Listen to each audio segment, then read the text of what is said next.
নমস্কাৰ সকলোকে পুনৰবাৰ মোৰ চেনেললৈ স্বাগতম জনাই লৈ আহিছোঁ আজি দিনটো ৰাশিফল আজি হৈছে 11 ছেপ্টেম্বৰ 2025 অসমীয়া 25 ভাদ বৃহস্পতিবাৰ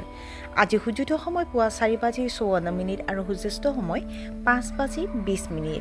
আজি হৈছে চতুৰ্থী তিথি আৰু কৃষ্ণপক্ষ আজি দিনটোৰ প্ৰথম ৰাশি হ'ল মেঘ ৰাশি আপোনাৰ ইচ্ছা পূৰণ হ'ব পাৰে দীৰ্ঘদিনীয়া ৰোগৰ পৰা আপুনি সকাহ পাব পাৰে নিজৰ আবেগ নিয়ন্ত্ৰণত ৰাখক দৈনন্দিন কাম-কাজত পৰিৱৰ্তন কৰিলে আপোনাৰ বাবে উপকাৰী হ'ব ব্যস্ত থকাৰ পিছতো আপোনজনৰ বাবে সময় উলিয়াব বৃষ ৰাশি ব্যৱসায়িক অংশীদাৰৰ সৈতে আপোনাৰ সম্পৰ্ক শক্তিশালী হ'ব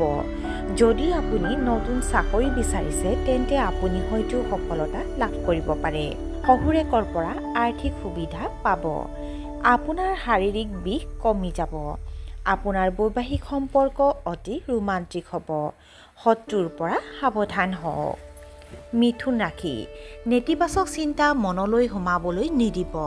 বহিৰাজ্যত কৰ্মৰত সকলৰ আয় বৃদ্ধি পাব সন্ধিয়া মূৰৰ বিষ হ'ব পাৰে উচ্চপদস্থ বিষয়াসকলে কিবা কাৰণত আপোনাৰ ওপৰত বিচলিত হ'ব পাৰে নতুন কাম আৰম্ভ কৰি আপুনি সফলতা লাভ কৰিব পাৰিব কৰ্কট ৰাশি ব্যৱসায়ত আবদ্ধ হৈ পৰিব টকা পইচা প্ৰতিটো ফ্ৰণ্টতে আপুনি সফল হ'ব ছাত্ৰ-ছাত্ৰীসকলে নতুন কেৰিয়াৰৰ সুযোগ লাভ কৰিব আপোনাক নতুন কাম এটা দিয়া হ'ব পাৰে চাকৰিটোত আপুনি হয়তো উচ্চ পদবী পাব আপোনাৰ কেৰিয়াৰ সম্পৰ্কীয় চিন্তাবোৰ নাইকিয়া হৈ যাব সিংহ ৰাশি আজি আপুনি হয়তো কোনো শুভ অনুষ্ঠানত অংশগ্ৰহণ কৰিব পাৰে এজন পিতৃত্বৰ ব্যক্তিত্বৰ পৰা আপুনি পথ প্ৰদৰ্শন পাব আমদানি ৰপ্তানি ব্যৱসায়ত আপুনি বিশাল আৰ্থিক লাভ পাব পাৰে আপোনাৰ কেৰিয়াৰ সম্পৰ্কীয় চিন্তাবোৰ নাইকিয়া হৈ যাব বন্ধু বান্ধৱীৰ লগত কিছুমান গুৰুত্বৰ বিষয় আলোচনা কৰিব পাৰে কন্যা ৰাশি জীৱনসংগী কঠোৰ শব্দ নক'ব কমিশ্যন সম্পৰ্কীয় কামত বিনিয়োগ কৰাটো আপোনাৰ বাবে শুভ নহয় আপুনি পেটৰ ৰোগত ভুগিব পাৰে ব্যৱসায়ীসকলে নগদ ধনৰ সংকটৰ সন্মুখীন হ'ব পাৰে আপুনি বিশেষ আগ্ৰহ লোৱা উচিত হ'ব যিকোনো ৰহস্যময় বিষয়ত ভাগৰুৱাৰ ভাৱৰ বাবে আপোনাৰ মনত খিংখিঙীয়া ভাৱ আহিব পাৰে তুলা ৰাশি চৰকাৰী কামত বাধাৰ সন্মুখীন হ'ব পাৰে পৰিয়ালৰ অনুমতি অবিহনে কোনো কাম নকৰিব আপোনাৰ বৈবাহিক সম্পৰ্কত প্ৰেম বাঢ়িব আপোনাৰ প্ৰেমৰ সম্পৰ্কৰ লগত জড়িত সমস্যাবোৰ সমাধান হ'ব মাতৃৰ স্বাস্থ্যৰ যত্ন লওক সন্ধিয়া আপোনাৰ ডাঙৰ খৰচ হ'ব পাৰে বৃশ্চিক ৰাশি আপুনি হয়তো নতুন ব্যৱসায় আৰম্ভ কৰিব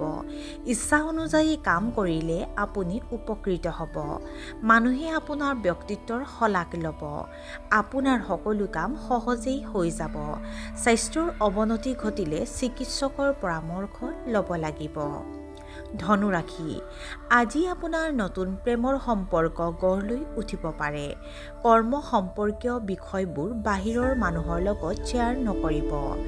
আপোনাৰ বৈবাহিক সম্পৰ্কত থকা সমস্যাবোৰ সমাধান হ'ব আপোনাৰ আচৰণত মানুহে আঘাত পাব পাৰে আপোনাৰ বিৰুদ্ধে ষড়যন্ত্ৰ কৰিবলৈ চেষ্টা কৰিব পাৰে মকৰ ৰাশি আজি দিনটোৰ আৰম্ভণি আপোনাৰ বাবে উৎকৃষ্ট হ'ব পিতৃৰ পৰা পথ প্ৰদৰ্শন পাব বন্ধু-বান্ধৱীক বেছি বিশ্বাস নকৰিব সহকৰ্মীসকলৰ সৈতে আপোনাৰ সম্পৰ্ক আন্তৰিক হ'ব আপোনাৰ কঠোৰ পৰিশ্ৰমৰ ফলত সুখদায়ক ফল পাব সন্ধিয়া বন্ধু-বান্ধৱীৰ সৈতে ভ্ৰমণলৈ যাব পাৰে কুম্ভ ৰাশি আপোনাৰ বাবে আজি এটা ডাঙৰ দিন হ'ব সকলো গুৰুত্বপূৰ্ণ কাম সময়মতে সম্পূৰ্ণ কৰিব আপুনি আপোনাৰ জীৱনসংগীৰ সৈতে কোনো ধৰ্মীয় স্থানলৈ যাব পাৰে পৰিয়ালৰ কনিষ্ঠ সদস্যৰ স্বাস্থ্যৰ যত্ন লওক কোনো কাম কৰিবলৈ খৰখেদা নকৰিলে সফলতা লাভ কৰিব আৰু আজিৰ দিনটোৰ শেষৰ ৰাশিটো হ'ল মীন ৰাশি শিক্ষাৰ্থীসকলে পঢ়া-শুনাত সমস্যাৰ সন্মুখীন হ'ব পৰিয়ালৰ সদস্যক অপমান নকৰিব পৰিয়ালটোত হয়তো অশান্তিৰ পৰিৱেশ হ'ব পাৰে নেতিবাচক কথাত সময় নষ্ট কৰা উচিত নহয় আপুনি হয়তো আপোনাৰ বন্ধু-বান্ধৱীক লৈ চিন্তিত হ'ব